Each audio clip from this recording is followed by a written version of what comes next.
Hello, my fellow Extraordinary Americans. I'm Cosmos Dar, and this is Extraordinary America. What is Extraordinary America about? You see, American identity is about freedom, the opportunity for a better life, and the pursuit of happiness. However, most Americans are not free when it comes to the financial front. Most Americans are suffering from financial slavery due to loss of jobs, stagnant wages, inflation, and debt of all kinds. Wealth and income inequality runs rampant across America, and the middle class is all but disappeared.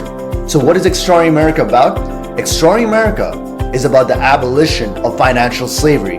It is about the financial freedom of the 99%. It is about the nation of immigrants and descendants of immigrants awakening and unleashing the extraordinary within themselves and setting themselves free. The path to financial freedom is through entrepreneurship and investing on the light side. It is about financial education, not only when it comes to money in the monetary systems, but also in regards to how to start a business, investing, especially when it comes to precious metals and real estate. In this podcast, I interview guests, many of whom came from humble beginnings, to see how they did it and how they attained financial freedom in their own lives and how they did business. And it is my hope that you will be inspired and you will want to awaken extraordinary within yourselves and realize the American dream. Once again, welcome to Extraordinary America. Welcome back to the show, my fellow Extraordinary Americans. For today's guest, we have Adam Cortez. Adam is a business builder and creator from the Silicon Valley. He has started over a dozen companies and has worked with hundreds of startups, founders, small business owners, and enterprise clients in multiple capacities. He's currently the partner of Art Creative Co., which is a digital marketing agency, Steingart Financial, a bookkeeping company, and Networthy, a networking collaboration company. He currently lives in Oaxaca City, Mexico, and enjoys exploring the world while meeting new people that have interesting ideas worth sharing. He's an extraordinary individual, and I'm glad to have him on the show. Adam, are you there? I am. Adam, thank you so much for taking the time to be on the show. I know that you're like a serial entrepreneur and you're into marketing and you're also into like taxes and accounting. Can you tell me and the audience a little bit more about yourself, your background, and how you got started? So kind of the quick and dirty of it. My mom's a teacher. My dad's a small business owner. Grew up in Silicon Valley. And so it's just something that's around you, right? Starting businesses and being involved in the tech culture and all of that. And, I remember going with my dad to networking events and, networking, and his group of friends were all business owners, and we would go to dinners and lunches and all of that stuff. And I used to go to work with him all the time. And so when you're in that environment, it just kind of becomes a part of you, right? And so when people ask, like, how did you get started? How do you do this? It was just second nature, right? It was just what we did. And so I started in high school. I started my first company as a sophomore in high school, doing web design. So I've been building websites for a long time. And I think just part of that was just the fun and curiosity of what it took to start a business. Started it with a couple friends. We did a bunch of different things, created YouTube channels, and did tech reviews at that time. And, just really was about having fun and just learning, because at that point there was no stakes. There was nothing that was, if it failed, it failed. It was no big deal.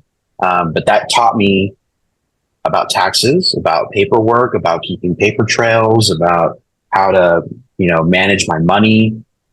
So all these real core skills that we were learning because we had a hand-on experience, because we grew up in a place that didn't tell us no, right? We just got to play. And so definitely the location had a big part of my upbringing of why I am the kind of person I am today. Man, Adam, like you're one of the few lucky ones that has a proper environment where people are basically like they're supporting you in their business goals, I guess. Because a lot of people, like, they're surrounded by people that do not support them, or they're like in environments where it's like it's a different set of mindset and thinking, And I want to say this to stress, because like a lot of like the reasons why a lot of people are having difficulties with starting businesses because of like the environments around them. But Adam, one of the things that I wanted to ask you is, like, in addition to this, what was the main drive and motivational factor that allowed you to start like all these different startups and everything? Like, what drives you? What motivates you? Good question. I I don't, to me, it's like an adventure. It's a, like, oh, what can I do next? Um, there's a level of boredom, definitely ADD, that is incorporated in all of this, right? Of like, oh, let's try this thing, and if it doesn't work, it doesn't work. And if it does, great, fantastic. We can, do the next thing. And and I think that's how all my businesses have started. Let's try it. If it doesn't work, fails, great. Try the next thing. Try the next thing. Um, and I've gotten lucky with enough things that have worked for me, and it's panned out. So I think I think a lot of people that are starting a business, they're worried about money, income, what's going to cover their bills. And once you have that income covered and you can start playing with other things, so you're not worried about those bills, everything else just kind of flows, right? So none of the businesses I've been making, ARC's the baby, the one that I've been working on forever, right? That's my money maker. Everything else has been, if it works, great. And if it does, there's no stress. There's no negative energy that goes into it. It's this fluid motion of, let's see if it works. And then it does because there's no pressure. So I think for me, the reason I've done all these things and been able to is because there is no pressure for it to succeed. And when it works, it's great. And then you're excited and clients are happy. And that's, to me, that's the best part, is when that pressure is off to make it have to work. There's no one else other than me that wants it to work. And when it does, it's fantastic. But Adam, you see, like you make it sound pretty easy and it's amazing. But like a lot of people have financial, like they have like emotional attachments around money, and they're afraid of financial. Like let's say they lose a lot of money, it'll like put them into a spiral. So what is your perspective on like on taking financial risk when you're starting businesses? I just watched another podcast a couple of days ago that was talking about this too, and it's kind of my stance as well. Is um, today there is a low barrier of entry to start a business. Um, you can start a business for a couple $100, right? File the paperwork down at the city, get your business tax license. You got yourself a business, right? Open up a bank account, EINs for free. You could do the basics to start a business. Uh, a lot of people like to focus on the nitty gritty. What logo? What's the business name? What's the URL? All these things that really don't matter, when what matters is, can you push a product out or an idea quick enough? Or can you get enough people interested quick enough? Right. So my background's marketing. So I have that benefit to my skill set of, I know how to market anything if you give me, any idea.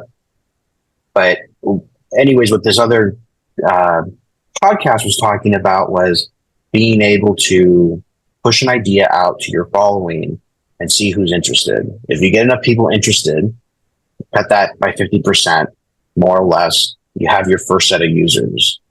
So there's ways to start businesses that really don't have a huge financial risk that are going to hurt you now. So I think a lot of people that are scared or that are afraid to start a business, they're starting the wrong business. Because most of it can be just an idea. You can get some information, get some info out there to the world, get people interested. And then with that interest, build the product, sell your product, make some money. It's very watered down. This isn't perfect advice, but it is the way that I build most of my businesses, is based off of, is this something that my people, my list, my network that I've been building for the last 15 years would want to use? If so, I can market it. If so, I can make money off of it. It's actually the right perspective for entrepreneurship and business. Like you are trying to figure out what the audience wants, and then if there's a need or not, and then you create the product accordingly. And it just requires like a different type of thinking. And here's the interesting part, right? There's like different components to business. Like you have the taxes and you have the accounting, you have sales, you have like the management, you have like the product creation. So there's like a lot of factors involved in play, and like a lot of people feel like it's overwhelming. So from your perspective, like how did you go about organizing all these different factors in your business? Like when you do your businesses? I'm very OCD when it comes to organization. So whether it's my calendar, the way I organize my contacts, my CRM, uh, organizing documentation in a business, like I have my own internal system to spin up a business really quick. Um, and that's because I've been doing it so many times that now I have a system in place that honestly, I should create a call to action that I give away. And, that's another thing I could probably do, right? Hey, there's an idea. But I feel like it's just that repetitive process that I've done so many things a certain way that I know I can reuse it in another business. Um, and the businesses I've created, they all kind of complement each other, right? It's things that people do for business, right? Marketing, bookkeeping, networking, right? All of these things as a business owner, we're already doing. We're already networking. We're already bookkeeping. We have to in some way, or we have to understand bookkeeping. We have to understand marketing to know that we need to hire a marketing company at some point to do that part of the business for us because, hey, you're the idea guy. You can come up with the idea, but you need someone else that's going to market it for you. So knowing where your strengths lie and then knowing where you need to hire so that the job gets done, I think that's part of it. And that's the thing with me now is I don't try to do everything. It is who can I hire? Who can I bring in that can do the majority of the work so that I can keep creating? I can do the fun part of the business, which is what I like doing. And so if you can find that system for yourself and you know what your strengths are and you can utilize those things, that's when you really realize that you can do a lot. Whether that's your time management or your organizational skills or whatever, you can, kind of just fine tune what you need to do to make it work. So Adam, there's like so much to like ask over here, but one of the things I wanted to ask, like we could go, there's like it's a very fascinating concept, right? Because a lot of people they want to start businesses, but they don't have the self belief like they can manage all the different things. But Right. one of the things I wanted to ask was, what is the biggest lesson that you had? Like during your time, during your entire journey, starting all these different businesses, or the biggest revelation you had regarding like how to make a business successful? Oh, that is a loaded question. Okay, there's a little bit of backstory. So growing up in the Silicon Valley, right, we're fed how we're supposed to run or build a business or build a startup, right? Get an idea, get a prototype set up, go after funding, get investors, get a seed round, do these things, and then get more investment, get yourself IPO'd. Now you're successful. What we're seeing today is a lot of those startups have now failed, right? Bird has failed. These food apps are starting to fail. They're not making revenue, delivery driving, all this stuff, right? There's a lot of issues. Theranos had issues, right? All these companies that are in tech that have these problems because they weren't focusing on revenue and what they can bring into their business. They were focusing on other things, fundraising. And so to me, like the premise of is my business going to be good or not is, can I get revenue? How fast can I get revenue? Who in my network will utilize my idea and talk about it to other people, right? Or do I need to get myself into another network so that I can talk about what I'm doing because I'm not in that network. I've never been in that network before, right? So when I started the bookkeeping company, I joined bookkeeping groups. I started talking to more CPAs. I never needed to do that with my marketing company. So building my network was integral to building all these businesses. So as a what do I look for when it's successful is, can it generate cash flow steadily and continuously? Can I put people in place to do the job that have a skill set to do it? Like bookkeeping, right? I was able to hire bookkeepers that made me profitable, that took the weight off of my shoulders of having to do the work. Now I know how to do the work. I know how to be a bookkeeper. I did the training myself. but I don't need to do it. I can hire it out. Just like I can do the marketing, I can do the website building. I don't have to do it myself. So I think those are what I look for. What can be successful is, what do I need to learn? Who do I need to know? And then, can it make money? Can it make money continuously? If those three things feel right, we'll move forward with the project. No, what you're saying is true. Like you have to take all those things into account.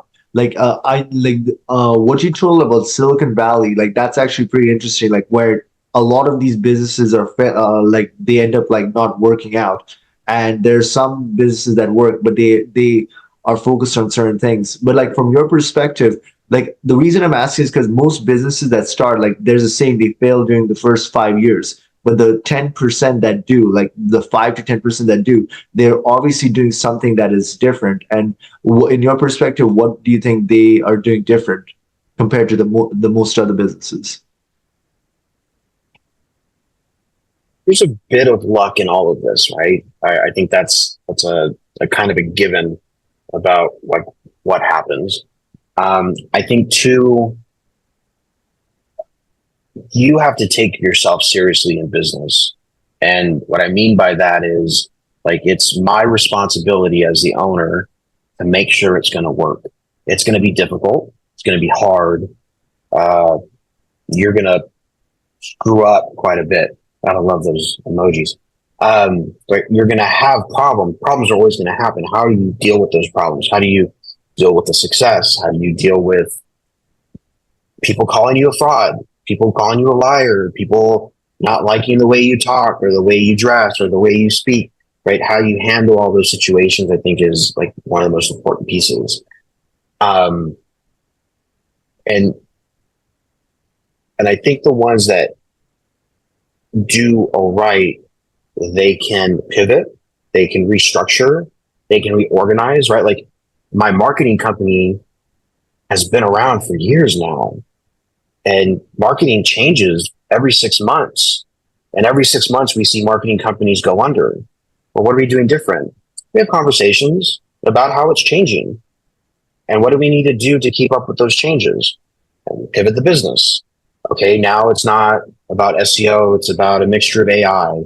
And now it's SEO without backlinks. Now Google ads aren't working, we got to do YouTube ads. Facebook ads are working, but Google ads aren't working, right? So we're switching clients into different tools so that they make money. Right? So all of these things are all pivots that we make as a business owner. And for some people, it's scary. And for us, it's just part of the business. So I think there's resiliency that needs to be built. That's a muscle that business owners need to build. Like, it's going to get hard. It's difficult. It's not, owning a business is not rainbows and unicorns. Like there's a lot of fun moments. I love it. I love entrepreneurship, but there are a lot of nights where you're like, man, is this going to work? Am I going to be broke again? Am I going to lose all my clients tomorrow because Google dropped a new bomb on us that we don't know if it's going to work? 100%. Like those nights exist. But I think as an owner, if you wake up in the morning, you go, all right, we're going to figure this out today. I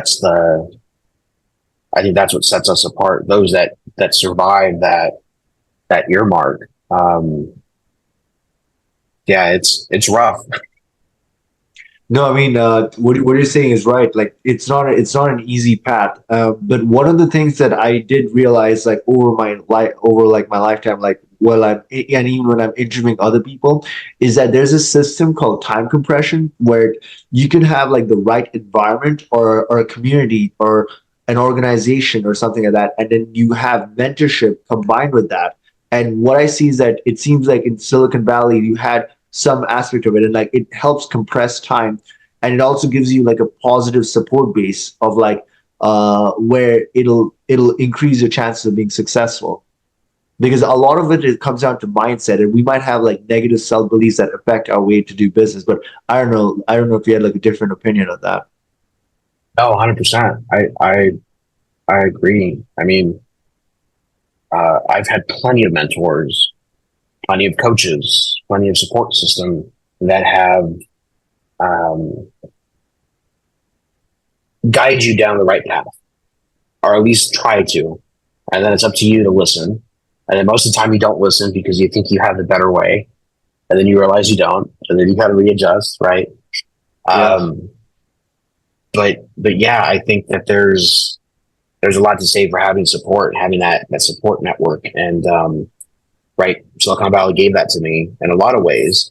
Um, One of the things we haven't touched on was I when I left Silicon Valley, I started traveling for about 5 years before I landed here in Oaxaca, and spent a lot of time in Europe, a lot of time in Mexico, Latin America, and uh, so I didn't have mentorship at that time. But what I did have was uh, good conversations with people in different parts of the world, telling their story, just like I'm telling mine, and what you learn from other people and what they give you from learning about different cultures and their parts of the world and how they live and how they're all of that mentorship, that those little nuggets of wisdom, uh, the things that remind you that you're not the only one on this earth, uh, all of that's very supportive in making decisions and helping you decide, is this the right way to go or not. And so I think a lot of the things that I've done kind of based off of who I've talked to and the friends I have and the mentors and relationships I've built over the years. I'm going to sidetrack a little bit. When I moved to Oaxaca, we had COVID, right? I moved to Oaxaca in February of 2020, got my place, stayed here, ended up getting married. And everyone was like, you should go home to the States, figure it out. And I said, no, I'm going to stay here to see what happens. The United States didn't have toilet paper, right? Like you guys had your own problems with what was going on over there. But what I was remember interesting, that. That was the most ridiculous thing that right? there's been a lot of ridiculous moments in my life, but that was like one of them. Like, I mean, people are dying and all you care about is toilet paper. Like, come Toilet on. paper. Yeah. Right. Europeans had bidets, so they were fine, So, uh, anyways, I was like, no, I think I'm just going to stay here. And I did. Met my wife, my now wife, and we moved in together and all of that. That's another story for another day. But what I say about Mexico and the people here and what happened during COVID was you saw that resiliency in business ownership. They did whatever they could to make money because they had to. They had to survive. There was no giving up. They had to survive. And so they did whatever they could. They used whatever tools were at their disposal to sell food from their kitchen, to deliver food to your house because you were in lockdown. Whatever it was, they found ways to make it work. And as a community, everyone stayed afloat. And it was hard. It was difficult. And yes, there's a lot of other things that happened during that time. But to be a business owner in that type of surrounding of seeing people be resilient, man, that's motivating. That's amazing to be a part of. And that makes, when we're looking at our jobs in the States or the companies that we build in the States and all this stuff, man, we have it easy. We have a lot of stuff at our disposal, right? We have technology. It's easy to start a business. We were just talking about it takes a couple $100, snap the fingers a couple times, fill out some paperwork. We're good to go. It's not so easy in other parts of the world. In other parts of the world, still figure it out. So I think we take it for granted, but it's up to us to build that resiliency, to do the hard work, and make something great. No, totally. One of the major themes I realized during my time, like interviewing people and also in my own life, is like resiliency and perseverance in business leads to ultimately to success. Like you're going to fail a bunch of times, and then you will get it right in the sixth or seventh time. Like you just have to keep going, and then you just have to like not give up.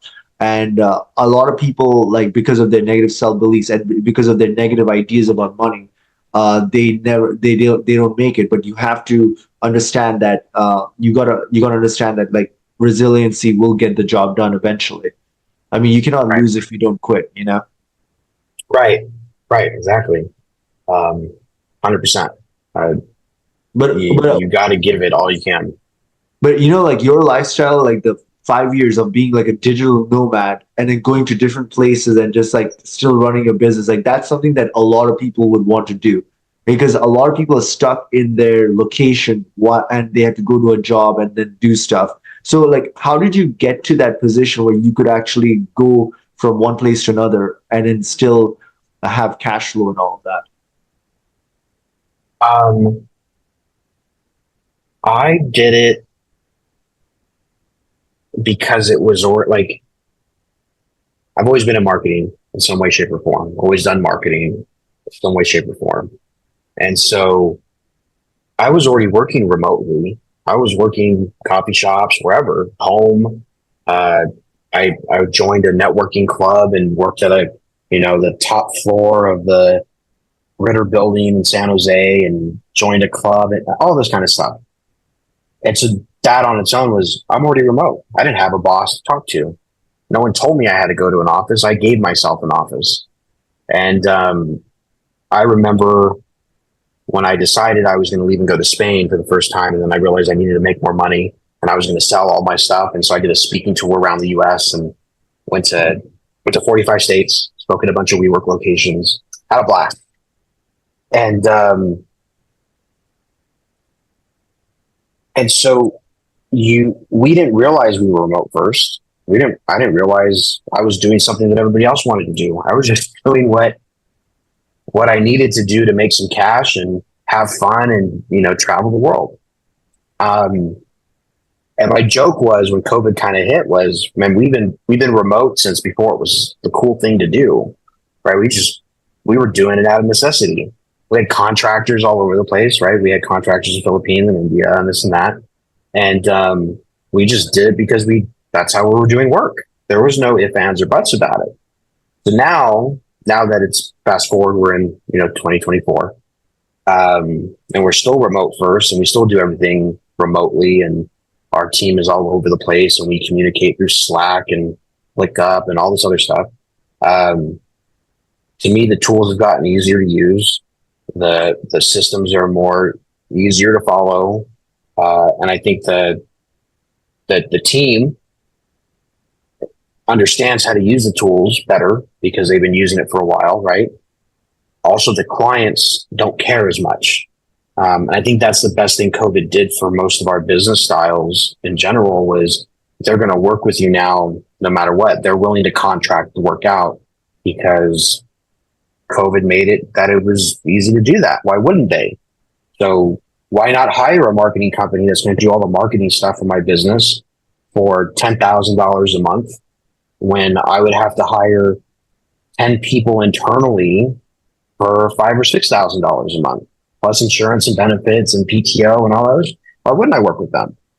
Oh, now we really can work with them because the world's remote. Great. So for us, it was here just how we always did business. And then now it is a lifestyle. It's what worked for our business structure.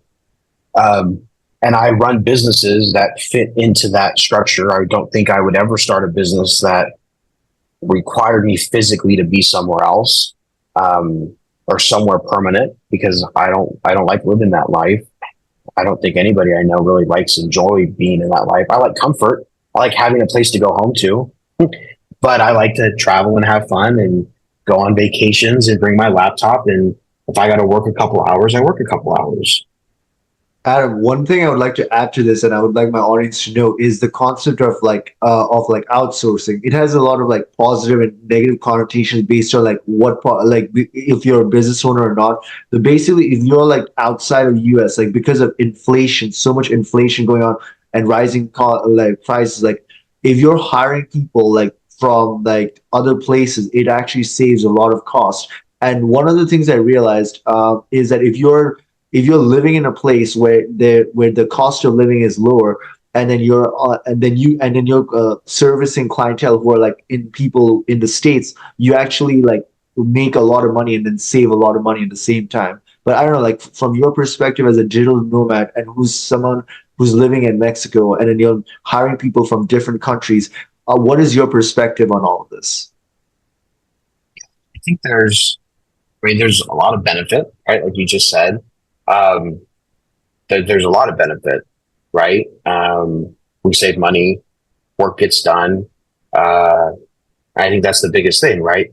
Our clients are happy, the work got done that they wanted done. We know based off of who we hired that the job's going to get done the right way because we trained them or they came with the skill set already, and we're getting it for a price that we can afford. And I think that's something that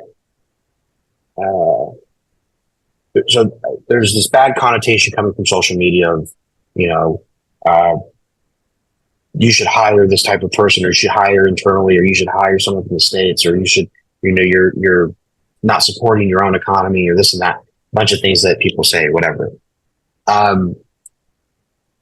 As a business owner, I think as a business owner, our job is to figure out how to keep our business alive and afloat, and how to do a job, keep our clients happy. And so we're going to do what it takes to do that.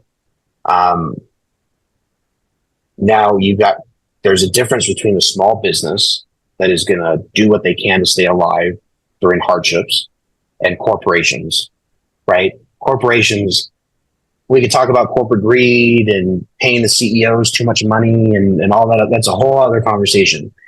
And I agree, like when they do stuff overseas, or when they take advantage of a culture and a society on a grand scale, that's damaging. When I hire someone overseas from the Philippines, my graphic designer who has a little family, and I didn't say, hey, we're only going to pay you this. I asked her, what's a fair wage for you for us to pay you? What makes you feel comfortable that you feel you're getting compensated for the work that you are doing for us? She gave us a number. Great. We can totally afford that number. We're going to work with you. She's been working with us for a year and a half now. She's able to feed her family, take care of her family where she lives.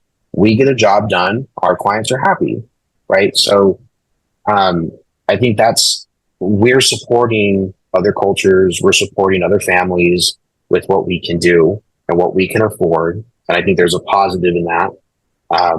We're not a factory working company that's, you know, sweatshop labor and all that other stuff. No, it's different. We have a connection to the people we're working with.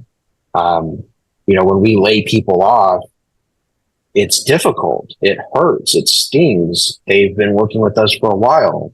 I don't want to lay people off. We haven't done that in a while now, but you know, like it's a different emotion. I'm not just clearing house to clear house because we overhired. It's completely different. So I think for businesses that need to hire overseas, right? People want jobs everywhere. People are trying to get whatever they can. Remote work has allowed that. Why not utilize it? So this actually, the one thing that came to mind was like I had a conversation with one of my business friends when we were going on a seminar in California, and then we went on a trip to Baja California, right? And he told me, I know a couple of people here that they do 1 to 2 seminars, like they do like a seminar courses, and they go to California, they go to San Diego, and then after that they come back, they cross the border, go to Baja California, and then they live out, and then they just the cost of living is drastically lower than in California.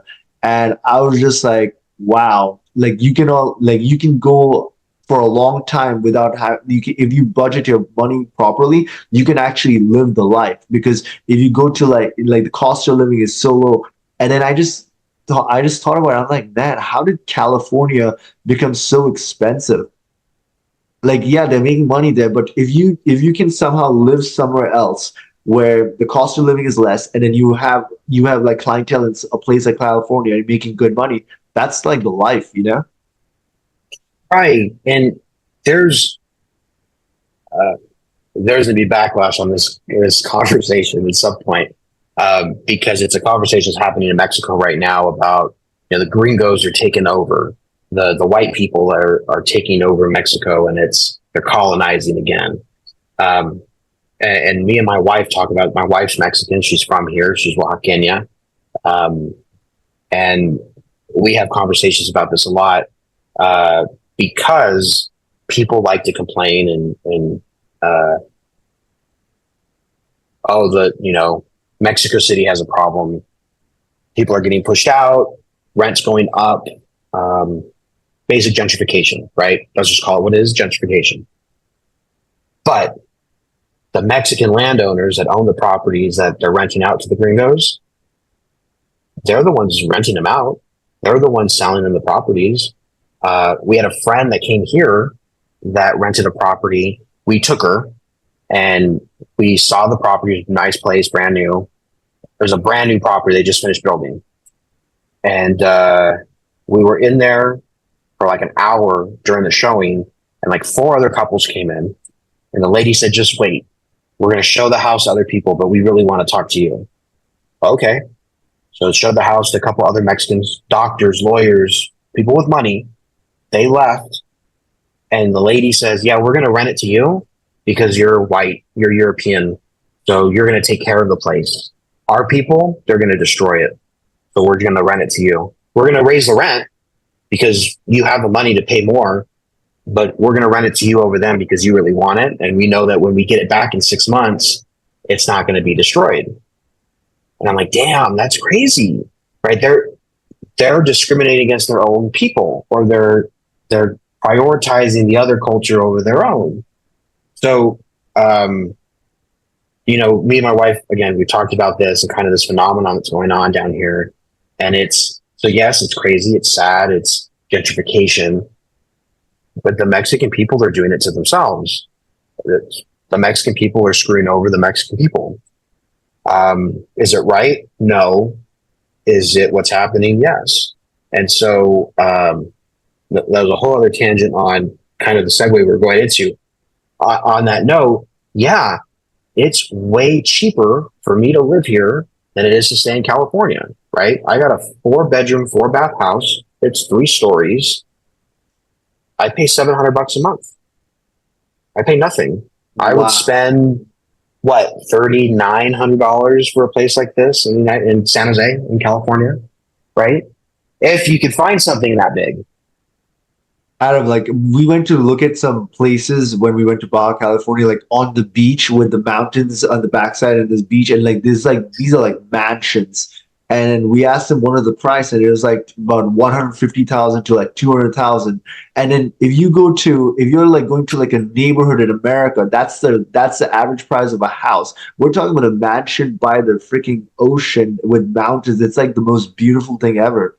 Like, yeah, this is actually a strategy that a lot of people are using, like where they live in Mexico, but then they are making money in America, and then the cost of living is so much lesser than that, and then plus if you're hiring from outside of like the Western world, like you're basically saving a lot on cost, and then the clientele comes from like the Western world, like America, Europe, and everything, and then that's actually a very good strategy if you're a business owner. Right. Right. And that's technically what I do, right? That's the same kind of system. And it's not like I'm taking advantage of it. I'm putting money back into the country, right? I spend money on food here. I go to the grocery store here.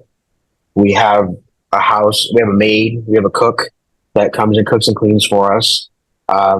We're supporting the local economy just like anybody else would. More than anybody else would probably.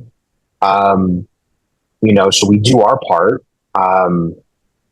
So like, I understand when people are complaining that we're gentrifying and that we're taking over the country and this and that. I married a local. Like, I don't know what else you want me to do. You know what I mean? Like, I'm here, man. Okay. There's nowhere else for me to go. I mean, I don't really see it in terms of gentrification. Like, you can go wherever you want. I mean, it's like, we're ultimately like one people. Like all these are just separations based on people's ideas of separation. Like right. European, this and that. Like, we're ultimately part of one human family. So I wouldn't see it that way. It's more of like what's working best for us at that moment of time. Right, and I think that's happening everywhere. Right, we're seeing Americans leave in drones. I mean, I just saw a video recently that was talking about, is the statistics of Mexicans, the amount of Mexicans that used to go to the United States compared to the amount of Americans that are going to Mexico now. And it's like double, triple of the Americans leaving. Guess the wall was actually to keep Americans from going to Mexico. Right. Because Go ahead. Sorry. no, go ahead. Yeah, it's No, ironic because the entire concept was keep Mexico out, and then basically now we realize that it's far more convenient for Americans to go to Mexico than have clientele in America if they're business owners. But it brings me to this point, Adam. The thing is, in America, there's a lot of inflation going on. Prices are right. rising consistently because the Fed is just printing trillions and trillions of dollars, and it's getting tougher and tougher to do business in America because of the obvious thing of fiat money and the loss of purchasing power. So it's not like people want to do that. It's that the conditions are being created by our government and by the banks. Yeah. Right. Right. And it's this, when we saw it coming, I mean, when they started printing checks during COVID, we knew it was going to happen. And then it happened. And we went, why did it happen? We knew it was going to happen. But yeah, I mean, here's something. So when I was traveling, every place I went, I was like, oh, I could live here. I could live here. Life here is great. I could live here. And every place you have that conversation with yourself, man, I could totally do it.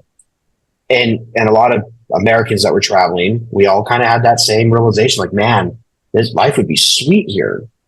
And then when COVID hit and then dissipated and we figured out like, oh man, life here sucks. We're not happy. We're not happy. Stuck in traffic all the time, 5 hours a day, 4 hours a day, depending on where you live.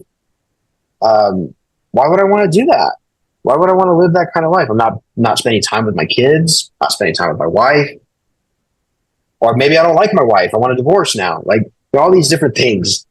And so why not? Why not move? Why not go to somewhere that would make me happy? Yes, the grass is always greener, but why not try it? And so what we're seeing is all these people trying it now and going, damn, quality of life where we were was really bad. Like these groups of people really understand what life really should be about: culture, family, music, art, dance. And so now they're seeing this other side of like, why are we working so hard? Why are we doing? And I know this is the opposite of what we were talking about when we started this podcast about me starting all these businesses and working hard. But I also play and have a lot of fun and do all these things and see these cultures and live in a culture that is more about family and community and all of that. And so, I think you got to take a step back and realize like, what's really important for your life, what drives you, what's that focus to keep you doing the things that you're doing. And if you feel unaligned, that's why you're seeing a lot of these people move and find a different place to live.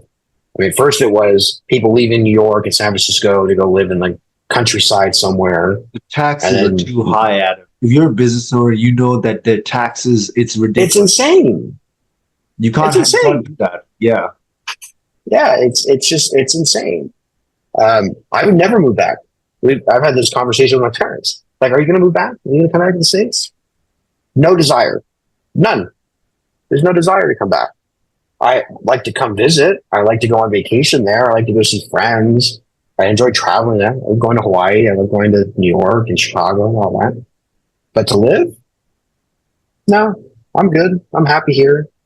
Adam, as an immigrant myself, I can tell you, like, I've seen other cultures and other cultures, like especially Indian culture, Arab culture, and even Mexican culture.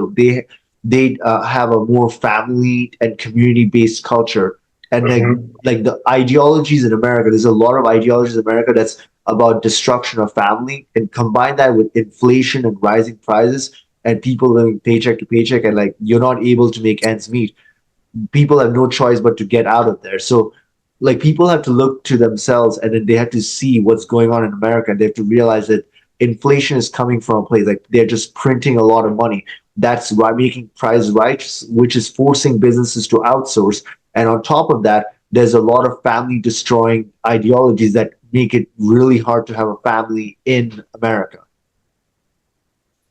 Right. There's a woman that has a baby, a mother, doesn't get enough PTO. They don't get supported by the company they're working with. More likely, they're going to get fired for something stupid, right? We're seeing TikToks about that now. That's been happening forever. They're discriminated against, because they needed to take time off to be with their new family. American corporate structure doesn't care about that. They don't care about the family. They don't care about your needs. You're a cog in the machine, do your job and get out, right? And you're right. It's totally about, this destruction of family in some way, shape, or form. And I'm guessing in the Indian household, there's like the Mexican, man, stay home until you get married. Why do you need to leave? We're going to take care of you. You got everything covered until you get married. Why do you need to leave the household? And even then, guess what? Your mom and dad are probably going to move in with you when they get older because you're going to help take care of them because they need support. And that family culture is there, right? We're talking about that about my parents and my wife's parents. Okay, what are we going to do? What kind of property do we want to have so that when our parents get old, they have a place to come, or basically they can die peacefully and live a decent life for the end of their life and enjoy their retirement. But the core value here is around family, and we don't see that in the United States from the majority, right? It's get out when you turn 18. Don't turn back. Run away. Yeah, like coming here as an immigrant, I have just understood a lot of things that like adapting, especially it was an interesting experience. But Adam, I wanted to ask you about your company, Steingard Financial. Like, how did you go about starting it? What is the premise of you starting that? Yeah, that was I was pissed. I had done bookkeeping for myself for a while. And as every business owner kind of goes through that cycle of, I'll do it myself, then I'm going to hire out. And I hired out, and we got our books back at the end of the year, and our numbers were crazy. Hey, man, our numbers aren't correct. It should be. They're not. So I started poking through them, and there was an extra $1 million on the books. He never asked a question. What? Never asked me a single question. Just got an update every month saying books are done. Wasn't reconciled, wasn't anything. So I fired him.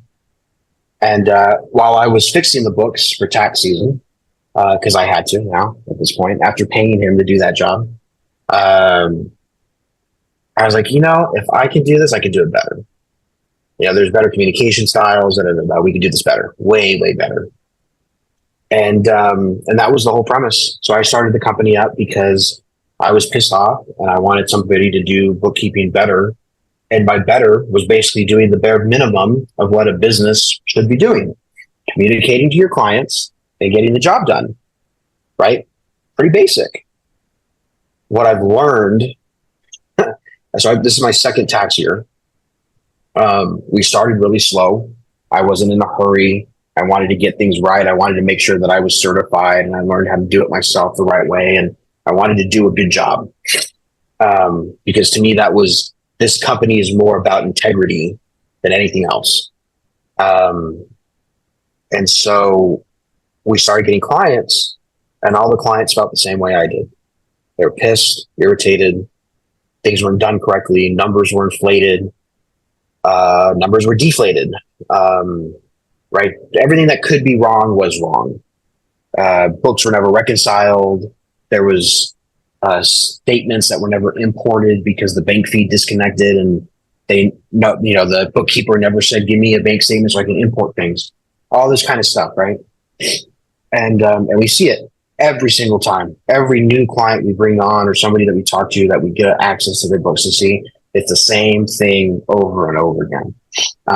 Which to me, that's the validation point of, hey, I did the right thing by starting this, because that's what this is about. It was about having high integrity walking into this type of business. And and even being in groups and talking to people in groups and how they do things, and they give you an answer and you're like, man, that's sloppy. That's not the right way to do this. Like, why are you guys doing it this way? So anyways, that was the reasoning behind it. But as of today, things are really good. And it's our core values is that integrity piece. And we're finishing up books for this year. We have a couple more sets to do for a couple clients, but finishing out the tax year strong, and it's fun. I enjoy it. I enjoy it more than marketing because the clients are actually happy when you're done with their work because it's done correctly and they're going to get money back, or they know what they need to pay every year, or they're up to date month to month. They know what their income is or the projections are, right? It's just done right.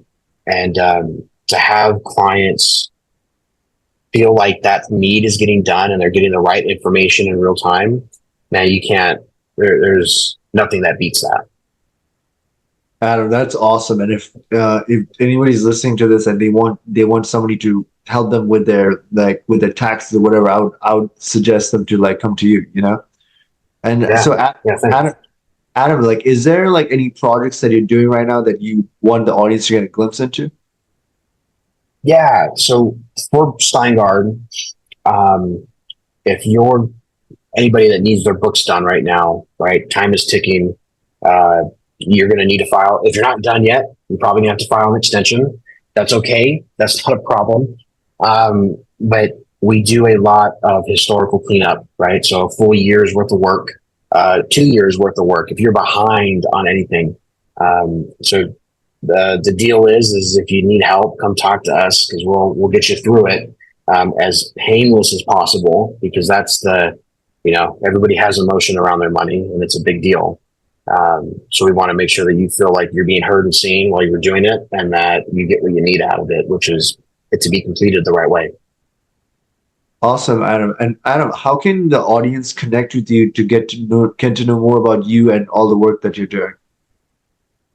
Yeah. I just put my link up, but my Instagram handle is Adam Robert Cortez, at Adam Robert Cortez, I think.